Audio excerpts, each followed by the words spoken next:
Hello! In this video I will show you how to install a ChatGPT widget on OUKITEL WP36. So you have to start by opening your Google Play Store, then click on search bar and type in Wally AI and click search, and now click install. Now you can click open, and here click this button to skip introduction, then click not now,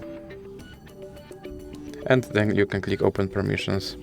Now you can select AI assistant, and then you have to click here to allow this app to display over other apps, and then click back, and now click back again, and then you can click start.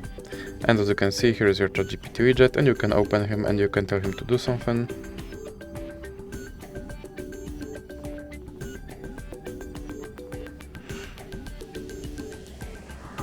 And as you can see, he responded. And if you want to remove him from your screen, just drag him into the X icon in the middle. So that's it for this video. If you liked it, please remember to leave a like and subscribe.